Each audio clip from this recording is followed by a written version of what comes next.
Namaste and good morning, everyone. We'll start our class with the prayers.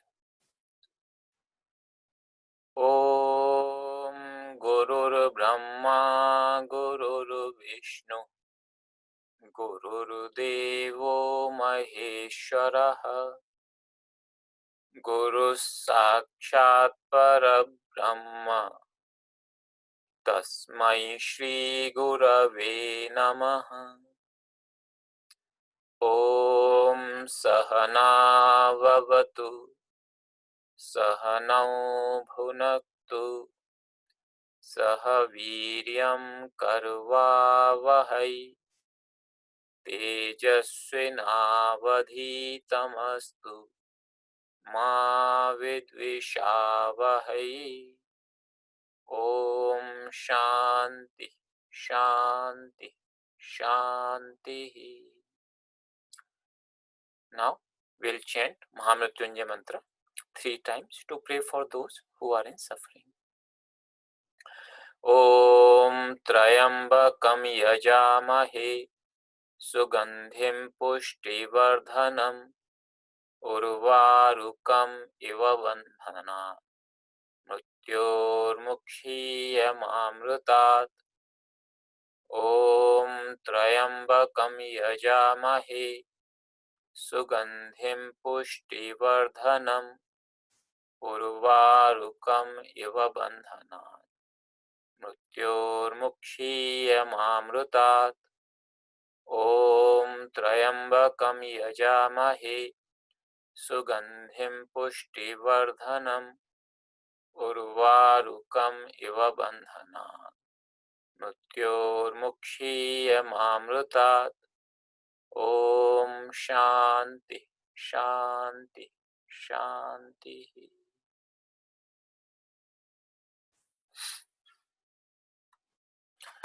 Welcome everyone. Today is a special day. Today is Ganesh Chaturthi, considered the birthday of Lord Ganesha. Lord Ganesha is a deity who is first worshipped in any ceremony. He is considered the removal of obstacles. So today in India, many people celebrate this festival called Ganesh Chaturthi. So today happens to be that day. Very auspicious, considered a very auspicious day.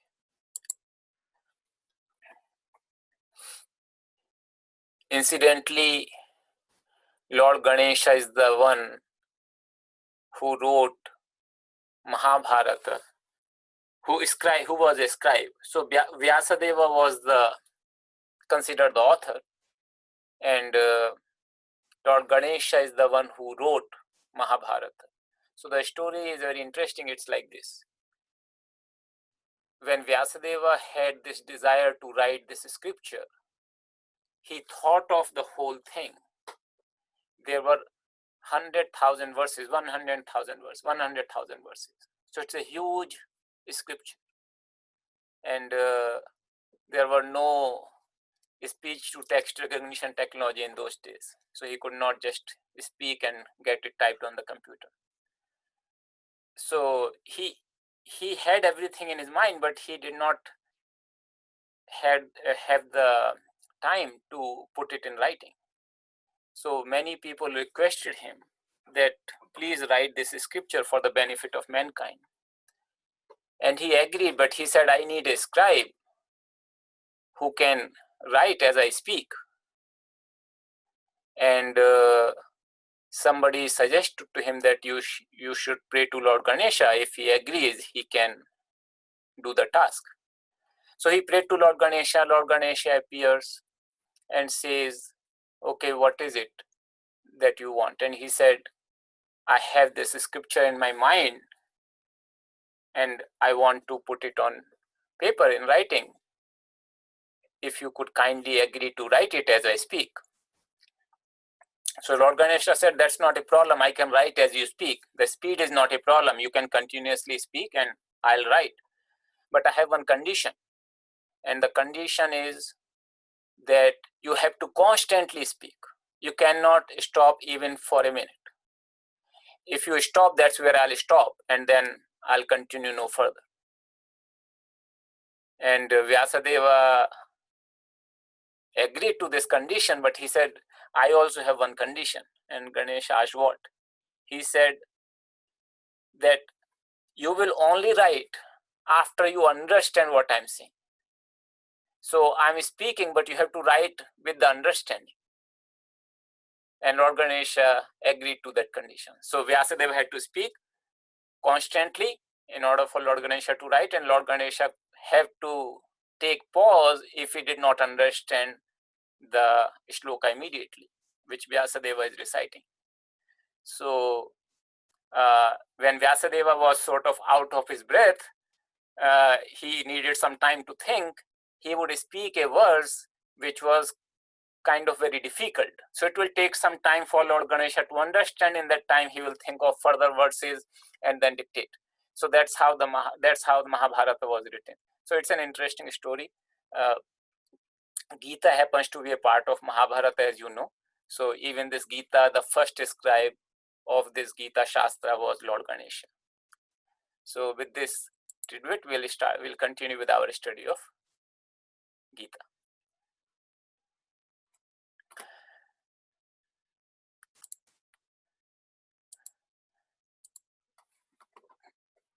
So today we'll do this verse number 213. So I'll chant it and you repeat after me in your place.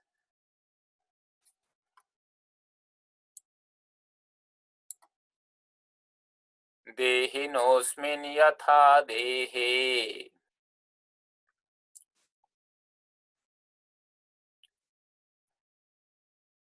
kaumaram yauvanam jara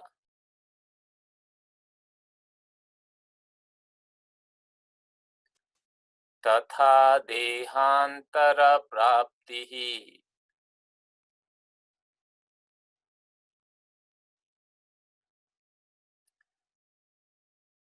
dhirastatra namuyati.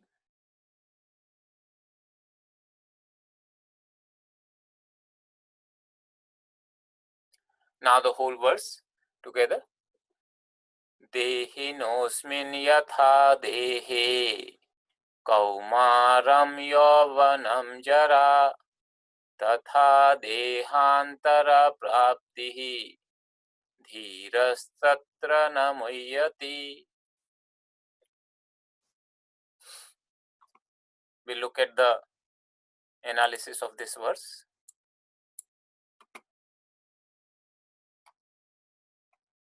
As you can see, this is an anushtup meter, means 8 syllables in each quartet. Dehina is a nominal. Asmin is a pronoun. Yatha is indeclinable. Dehe is nominal. Kaumaram is nominal. Yauvanam is nominal. Jara is nominal. Tatha is indeclinable. Dehantar prapti is nominal. Dhiraha is nominal. Tatra is indeclinable. Na is indeclinable. Muyati is verb. So as you can see, there is one verb, but then there are other verbs also which are implied, and we'll discuss those. So dehinaha, that is a 6th case, genitive case. Singular, gender is masculine. The base word here is dehin.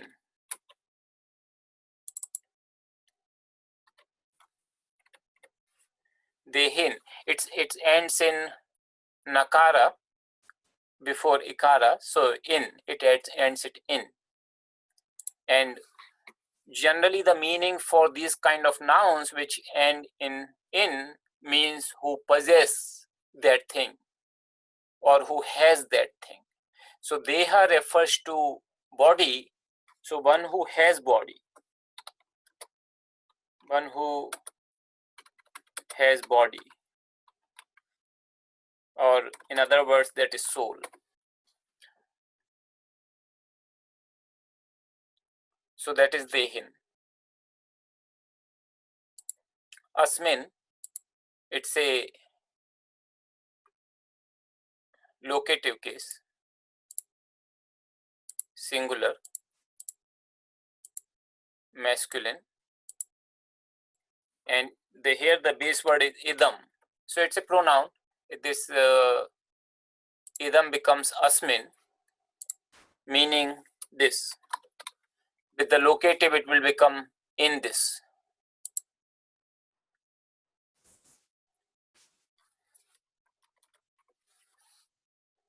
Yatha, it's an indeclinable, just as. Dehe, this is also locative, singular, masculine, and deha is the base word, body. So deha means body. Kaumaram, this is nominative, singular, neuter, and here the base word is kaumara, same as vanam, vane, vanani, vana, kaumara. It's an akaranta nominate, neuter noun. Kaumara means childhood. Yavanam, so nominative, singular, neuter, yavana means youth.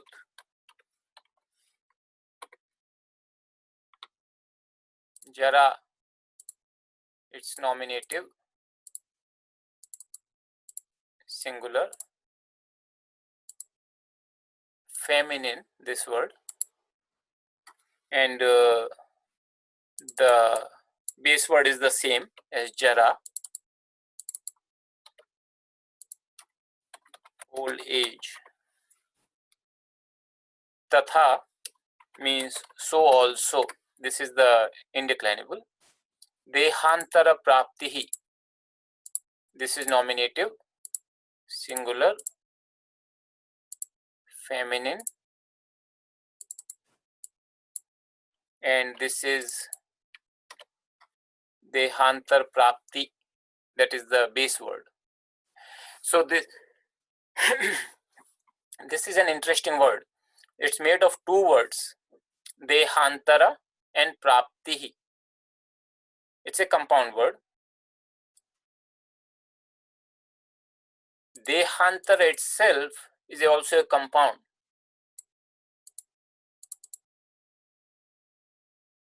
So normally dehantara would mean another body, and praptihi means gaining of another body.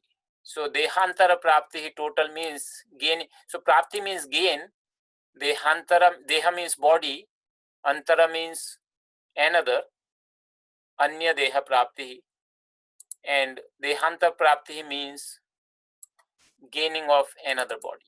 So gain of another body.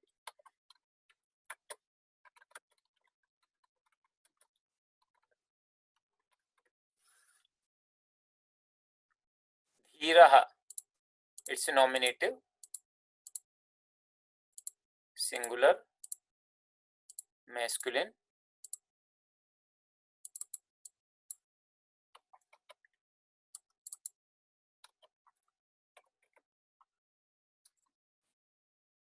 so this would be wise person, stable. Dhira is used in that sense. Tatra is indeclinable, so it means there or in that. Na means not. Moyati, this is the verb. It's a present tense, third person. singular. Verb type is parasmaipadi. And the root is mohu. Be confused or deluded. So since it's a present tense, it means is confused. It's a third person, that means he or she or it is confused. So that is the word meaning. So it's a pretty simple and straightforward.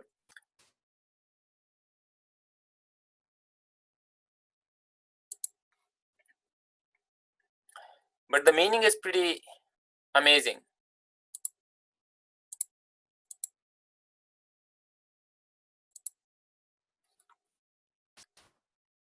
So one who has the body, dehina. If you look at from the previous verse, where Lord is saying that it's never that I was not there when I was not there, or you were not there, or these kings were not there, nor is it that we shall not be in the future. So he is expanding upon that statement. What does it mean? And also in the previous 1 to 11, he said that the wise people do not grieve in the matters of somebody having left the body or somebody still living.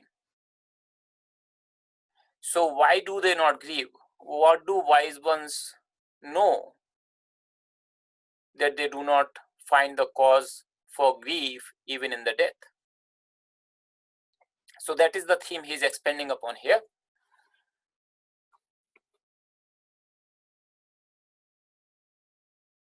So he is saying, just as yatha, if you look at this seventh locative, this is adjective and noun, asmin dehe, in this body.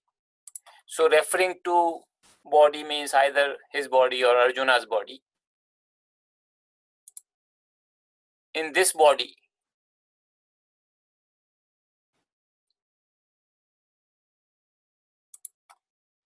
just as Kaumaram, childhood is there, Yauvanam, youthful stage is there, and old age is there. So in this body, these stages are there.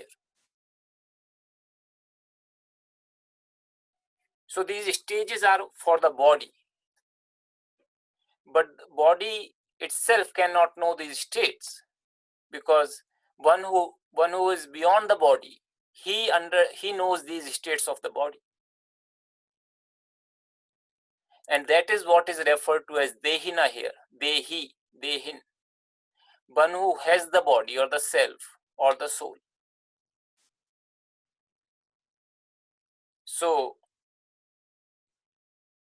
for the soul, these are the various states of the body which soul is aware of.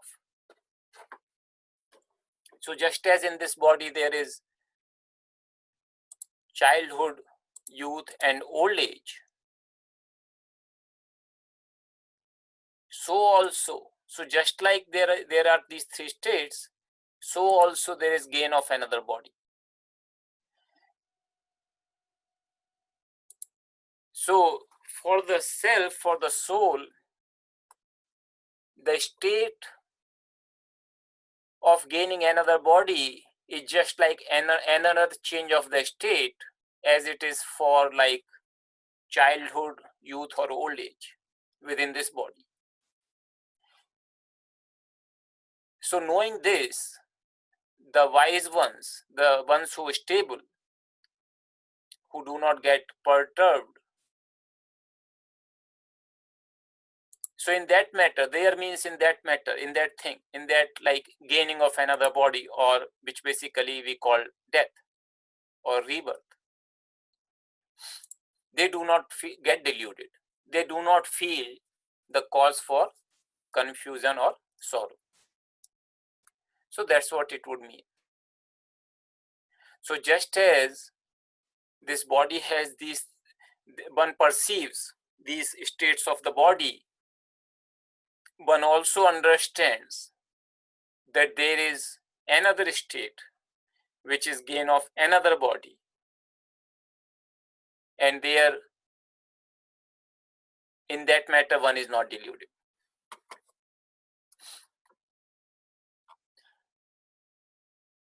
So here the question is, somebody who is separate from the body would be able to perceive it that way. But I do not, normally I may perceive myself as child, as young person, as an old person. I do not see that as generally separate from me. But that is not true. If we have a little discrimination, we realize that when you talk of your childhood, you say, I did this. And you know it is the same person who you are referring as I, it is still the same person who you are as an old or young person. So that sense of I, that I am the same, that remains constantly with us. That does not change. It is just the state of the body changes. One can, in that sense, one can perceive the childhood, that I was in a state of child, yet I am the same. I was in the state of youthfulness, and that state has passed, but I am the same. I am now in the state of old age, yet I am the same. That's why people can remember their hurts from year old, that you did this to me. If you look at from the perspective of the body has changed. So the one that thing was done to, that body does no longer exist. So person cannot say that you did this to me. But we all have these notions that 20 years ago you did this to me. Now in 20 years the body has completely changed, so that me cannot be complaining. This body, if I were the body only, then there would be no cause for the complaint for an incident which happened so long ago. Yet I find, because I perceive that there is something which is not changing. So from that perspective, if you look at a little bit, discrimination tells me that I am the same person as the body states are changing. So wise ones understand it a little bit further. They understand that the dropping of the body at the time of death and gaining of another body, as in the next life, also is just another change. And this change, which we call normally from the perspective of childhood, youthfulness, old age, even though these are the generally major states we consider, but body is changing every day. Every single moment, this body is changing. If you talk from the perspective of medical science, in 7 years, all the cells of the body, they are regenerated. So when you say of, if you truly are only the body, you could not say anything 7 years ago, because that body is completely changed. There is nothing remaining of that body anymore. Yet I recognize things that 7 years ago I still recognize it was me. So body is changing every single moment. Every moment, millions of cells are dying and new cells are born. But when those changes consolidate into something that we can recognize easily, we name them as childhood, youth, or old age. So similarly, there is another change where this body drops dead and another body is gained. That change is also just like this change. The one who was constant, one who did not change through the changes of the body, that entity, what we call soul or self, remains the same even when this body dies. So wise ones know that very clearly and they do not have any cause for the confusion. So from a Sanskrit perspective, I just wanted to point out this thing that santi is the implied verb here. So there are these sentences. Just as boyhood or childhood, youth and old age are, so is another body. And then, so essentially there are like 3 sentences, but from the perspective of the verb, even though it's only one verb form which appears in this verse, other 2 are implied.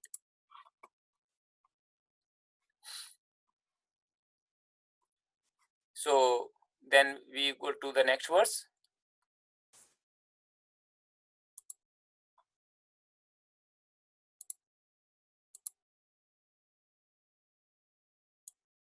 We'll chant this verse. So I'll chant it and you repeat after me. Matra sparshastu kaunteya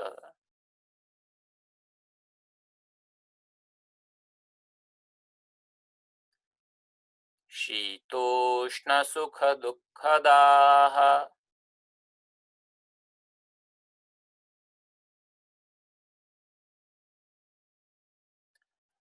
आगमापायिनो नित्याः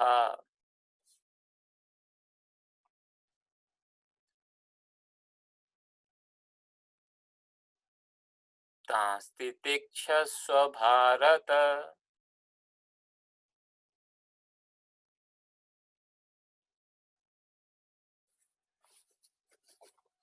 Now the whole verse together.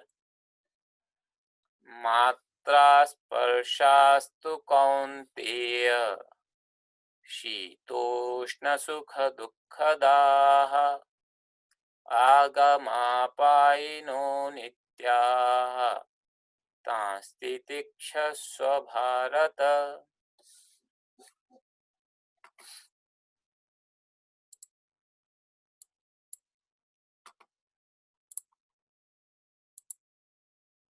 This is a nominative case, plural. Gender is masculine. And the base word here is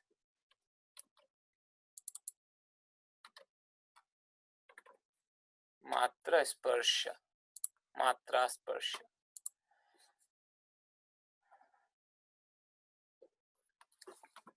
Matra, it is coming from ma, root word ma, miyate, measure, to measure. So by which one measures, that is called matra. So this refers to the sense organs because we perceive the whole world through the 5 sense organs. And essentially we measure everything through these 5 sense organs. So these are called matra. And sparsha is touch or contact. So the contact with the sense organs. So these are the sense objects. Sense objects are the ones which as if touch the sense organs or come in contact with the sense organs. So coming in contact is not necessarily physically touching, because depending upon the sense organ. So for eyes, I can see the things from a distance. What is touching there, what is coming in the contact, if you look at from a physical perspective, the light reflected from the object hitting my eyes. So in that sense, there is a contact. For the touch, there has to be physical contact with the skin of the sense object.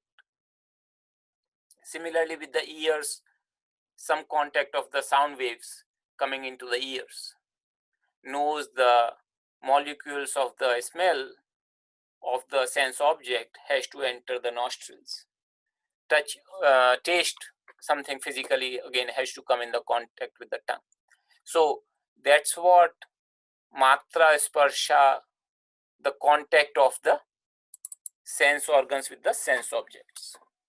So contact of sense organs with objects.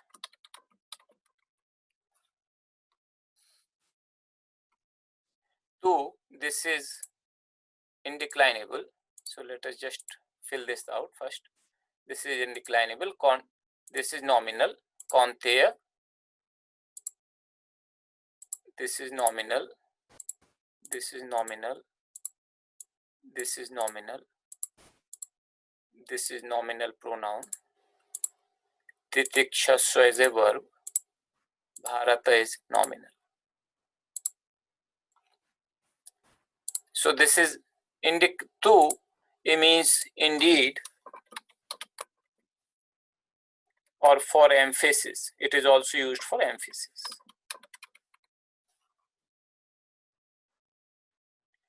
Kaunteya. This is a nominative. Sorry, this is a vocative. It's an address. It's telling that, oh, Kaunteya. Singular. Gender is masculine. Base word here is the same as Kaunteya. And this is the name of Arjuna. So this is coming from the word Kunti. Kunti was the name of mother of Arjuna. And Kaunteya means the son of Kunti. So here when Lord is calling Arjuna, O Kaunteya, he is referring to basically his mother's side of greatness, that O son of Kunti. In Bhagavad Gita, the name of Arjuna from mother's side, which is Kaunteya and Partha, have occurred much more frequently than from the father's side, which is Pandava. Shitoshna Sukha Dukkhada. This is nominative, plural, masculine.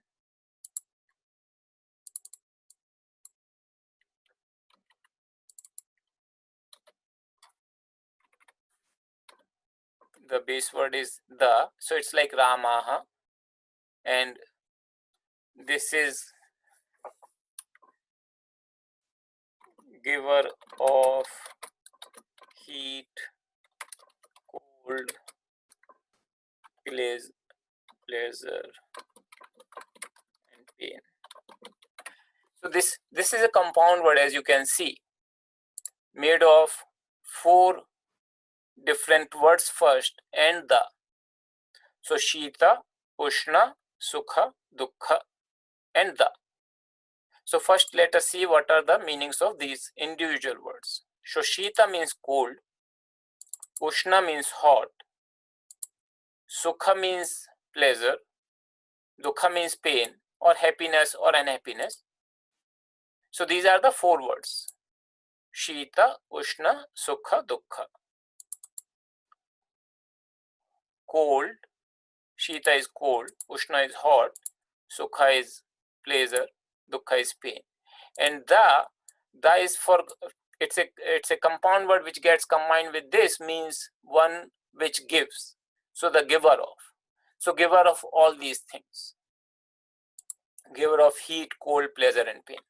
So that's how it comes. Agama painaha. This is also nominative plural masculine. And here again it is like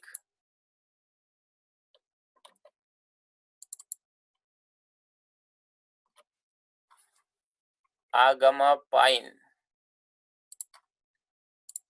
So this is similar to what we saw previously, dehin.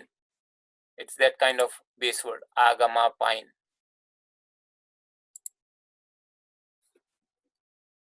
So this is also a compound word. Agama.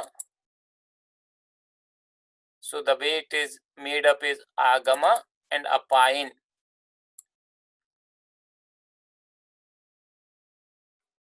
So this would be, sorry, this would be also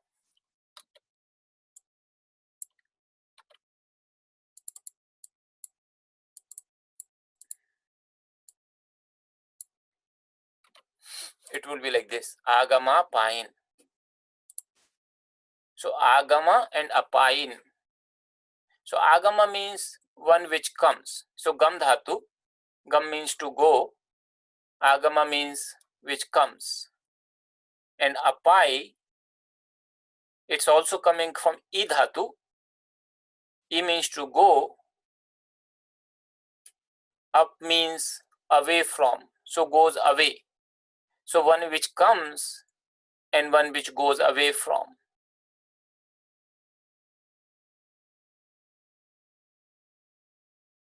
So one which comes and goes. That's what means the together. So something which is of the nature of coming and going. Agama is an interesting word. It's also used for the scripture. So one which is comes, like one which is not created by the human intellect, but one which is revealed. So agama is a word which is also used for scriptures. And apai means the depart. So they go away. So they depart away. They move away from. So you can say of the nature of coming and going.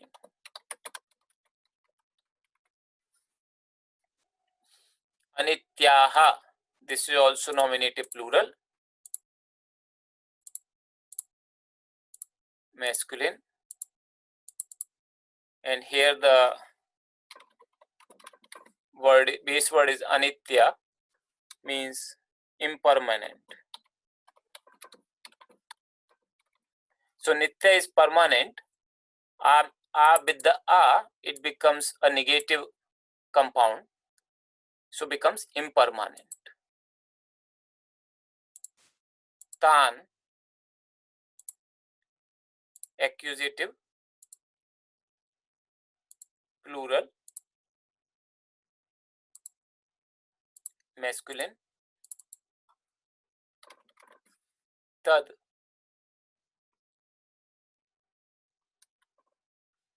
this is the base word. It's a pronoun.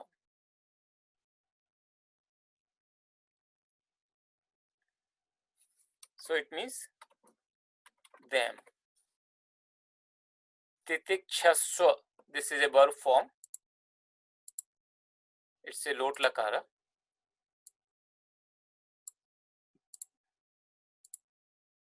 Second person, singular. Verb here is atmanepadi. And root here is titiksha. So this is an interesting root.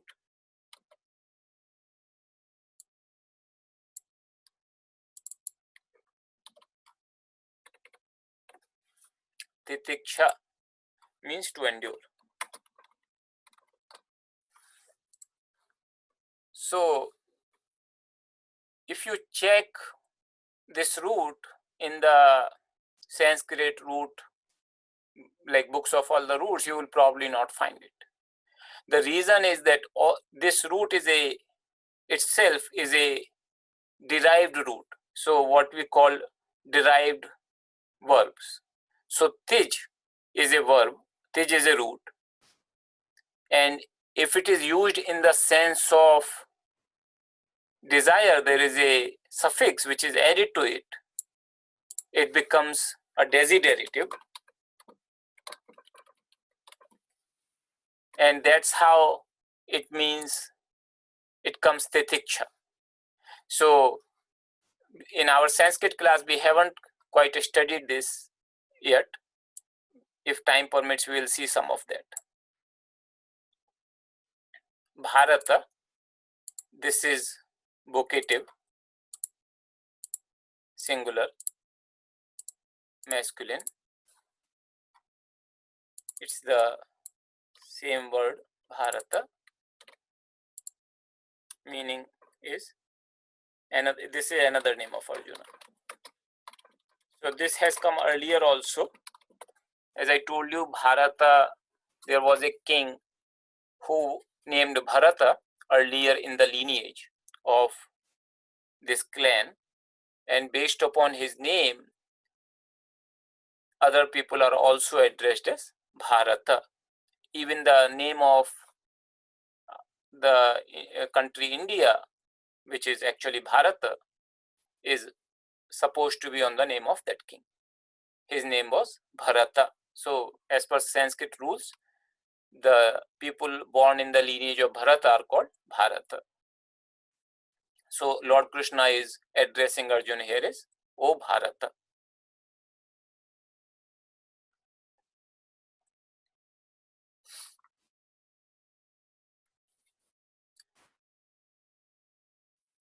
So if you look at here,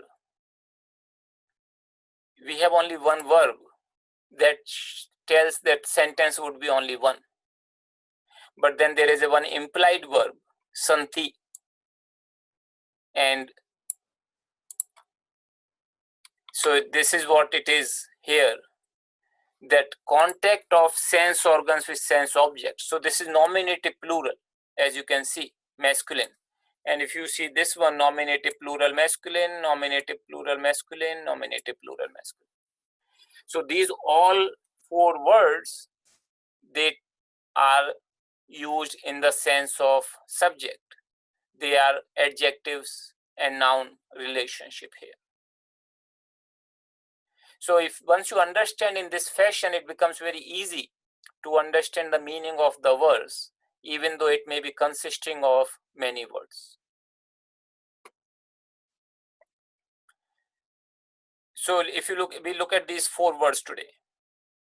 First, we look at these four words. Matra sparsha. This is the contact of sense organs with the objects. What is the nature? The nature of it is giver of heat, cold, pleasure, and pain. That's how they are. The contact of sense organs with sense objects, they are giver of heat and cold, pleasure, and pain. They are also of the nature of coming and going and impermanent. So this all tells about this thing. And this one is saying, O Arjuna, O Kaunteya, emphasizing this part that this is how they are. So this essentially becomes one sentence up to here with the santi. So the santi is, as I said, this verb can be implied. So here it is implied. So these are the nature. This is the nature of the sense organs, contact of sense organs with the objects.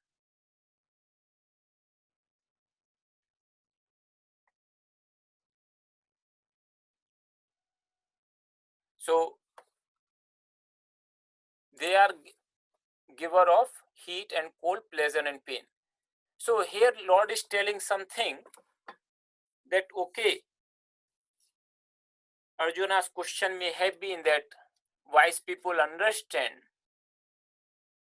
that just like the body passes through the stage of childhood, youth, old age, similarly gaining of another body, but while living in this body, there are still other causes for sorrow. So Lord is addressing that part here, that one of the thing is that sense organs come in the contact with the sense objects. When you are living in the world, that's what will happen, because we have these sense organs and we all around us there are sense objects. So this is a natural thing, this is bound to happen, that sense objects will come into contact with the sense organs. And this contact itself is of the giver of heat and cold, pleasure and pain. This is just the nature of the things as they are. Once you understand that, we always desire that always the pleasurable situation should, the favorable situation should be there for us. Painful situation or unfavorable situation should not come to us. But that's not how it is. Once you understand that that's how the nature of the things are, that heat and cold here means the pair of opposites. So pleasure and sometimes it could be favorable, sometimes it could be unfavorable. Any contact of the sense organs with the objects. It's just that the nature of the contact of sense organs with the objects is. That's what he's emphasizing. And another aspect of this contact is that they come and go. No favorable or unfavorable situation remains permanent. It comes at a certain point of time and it goes at a certain point of time. They are impermanent in nature. Because of that, you understand this nature very clearly. Most of our problems arise from the fact that we refuse to accept this aspect of the natural way of the things. It's neither good or bad. It is just how the nature of the things is. And wise person understands this very clearly. So he is telling Arjuna that please understand this aspect, that that's how it is. And then he is telling that Tan titikshasva Bharata, O Bharata, O Arjuna, you endure them. Do not get too disturbed by them, because that's how it is. They will come, and the way you can endure and not get disturbed, to understand this aspect, that even though they will produce the favorable and unfavorable situation, they are not permanent. They are of the nature of coming and going. So because they are not permanent, one can have the composure of the mind and say, okay, this has come, this will also go. It is not going to remain permanent. So wise people do not get perturbed by the happenings, because they understand that these changes, this sense organs to sense objects contact, is impermanent in nature. This is anyway our own experience as well. So here, if you look at the beauty of the teachings of the Lord, that he just doesn't say that you just endure, just that's, he actually tells, look, this is how the nature of the things is. It's not that you can change them. Even if you change a certain situation, it will not be a permanent situation. It will not remain permanent, because there is no permanence inherent in these things. So yes, if you want to change, you can change, but still you have to understand that this is not permanent. Whatever you want to have the change for. When you keep your mind in the impermanent, then mind will be disturbed. But when you keep your mind in the permanent, and what is the permanent? He already told in verse 12 and 13. Dehinaha, the one who has this body, the soul. Soul perceives all these states of change of the body, but itself remains unchanged. Itself is permanent. Similarly, once you understand that these are impermanent, it's the natural thing that you just endure them, because they are of the nature of coming and going. They are not going to remain permanent. If I understand the permanent aspect of that what is actually real and permanent, then the one which is temporary will not disturb me, because the unchanging remains unchanged. The changing will always keep changing. So you endure them. So that's what Lord's teaching to Arjuna here is. So you see how Lord is building up from the same theme, that do not grieve, because the wise people do not grieve. They do not find any cause for sorrow. The same theme he is continuing, explaining that why it is so. Why wise people do not have a cause for grief. And that's what you see slowly he is explaining in verse 12, 13 and 14. So with this, I'll open it for the questions, if you have any questions. So you can ask any questions if you have here in the chat window. This word matra, there's a question, please explain the word matra. Nothing to do with mother. So we did have a declension in our Sanskrit class, which is matra. Matru was the base word, and matra came there, and that means that was the word for mother. So this one is a different word. This comes from madhatu, means to measure. So this one, even though the form is the similar, but it has completely different meaning. So if you look at here, I'll just show you for the nominal declensions that where this word is matra is.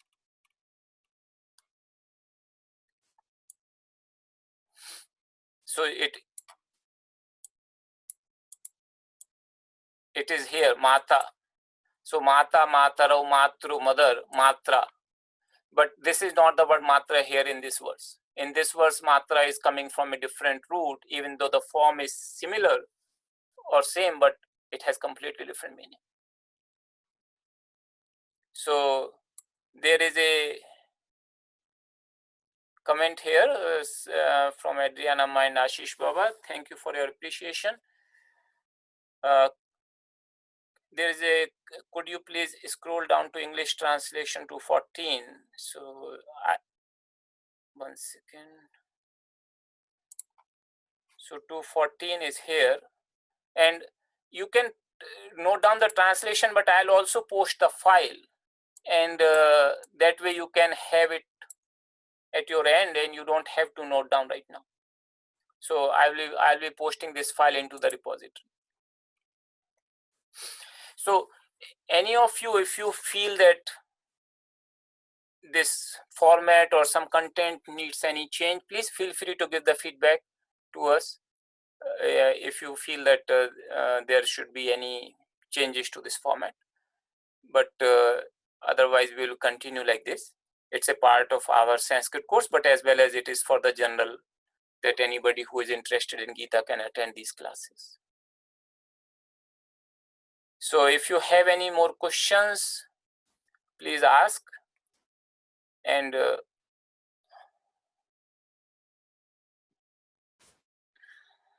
okay, so there is a question, is atra sparsha? No, it's not atra sparsha.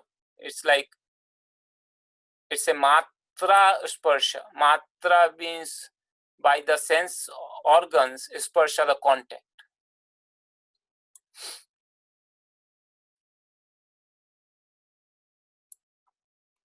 So there is a comment here or question. Dehina is also first and second vibhakti plural. So Dehinaha.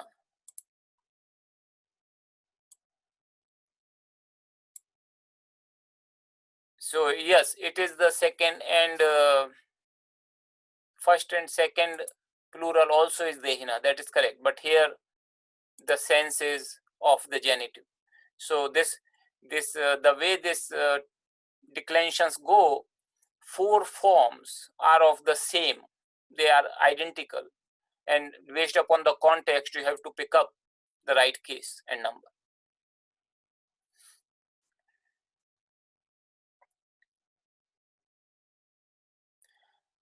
So there is a question: is Mahabharata also the story about ancient India? Yes, Mahabharata literally means the great story of this clan of Bharata.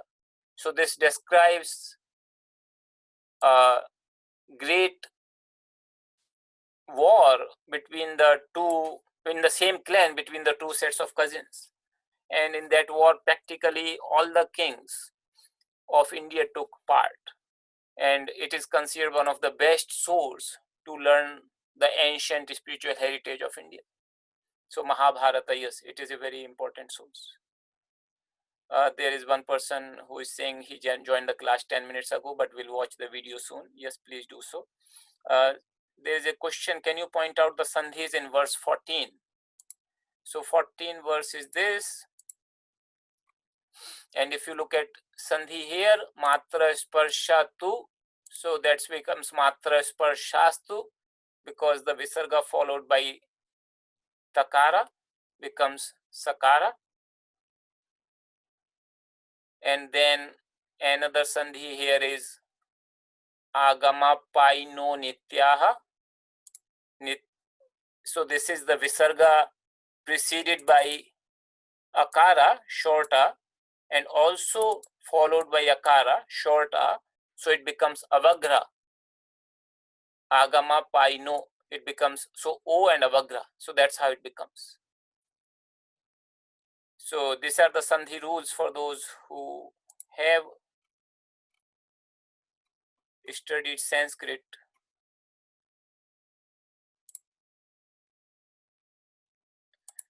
Sorry.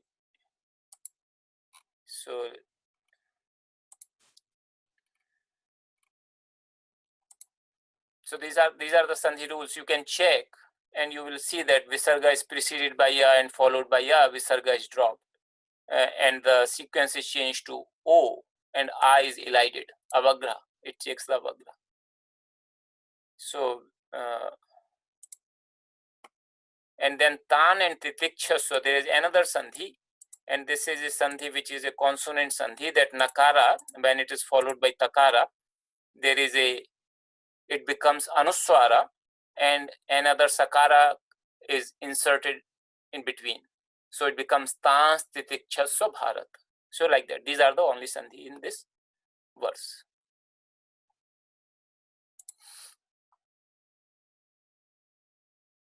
There is a question: what size was Bharata at the time of Gita? Generally, it is of course very definitively, it's very difficult to say that what was the size, but it is said from the whole Himalayas to the ocean. That is generally how it is described, the size of Bharata in the scriptures. So there is clearly a mention of Gandhar kingdom, which is today's Afghanistan. So that was definitely a part, because that was a kingdom where Gandhari came from, wife of Dhritarashtra. So exactly, but generally it is said that the Himalayas was the northern border, the whole Himalayas, and the ocean was the southern border for India.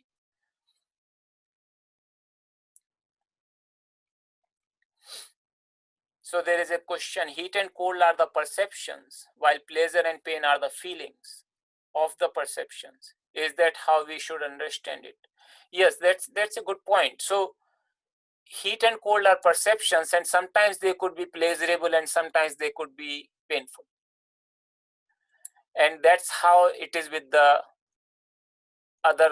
So heat and cold is, as I said, it is just a representation of all the other sense perceptions which happen as a result of contact of the sense organs with the objects. So when you talk of the tongue, it will be sweet and bitter, sweet and sour, we say in our language. So similarly for the sound, it could be loud or light or that way.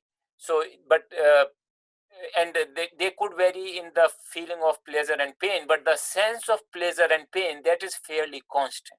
So heat and cold, they themselves would be pleasurable or painful, but sense of pleasure, whether it's favorable or unfavorable, the situation may change, but that sense that I am having this favorable or unfavorable, that will be there. So yes, that is one way to understand.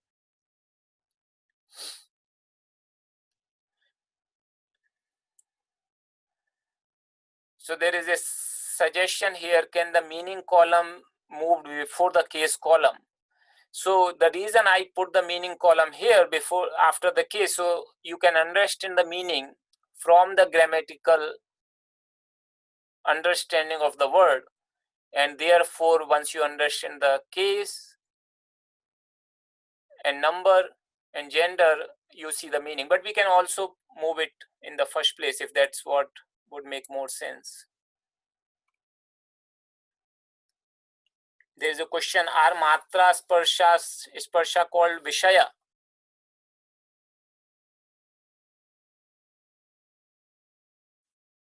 No, it is not vishaya, it is the contact of vishaya. Vishaya is the sense object, and matra is refers to the sense organs.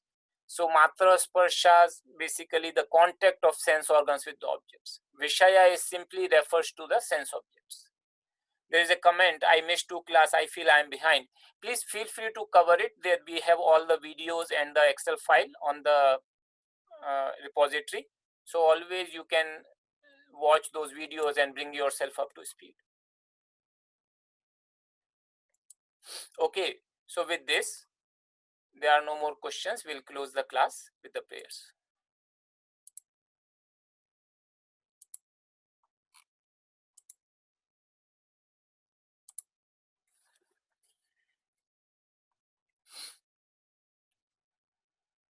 Om Sarve Bhavantu Sukhinah Sarve Santu Niramayah Sarve Bhadrani Pashyantu Ma Kaschid Dukkha Bhag Bhavet.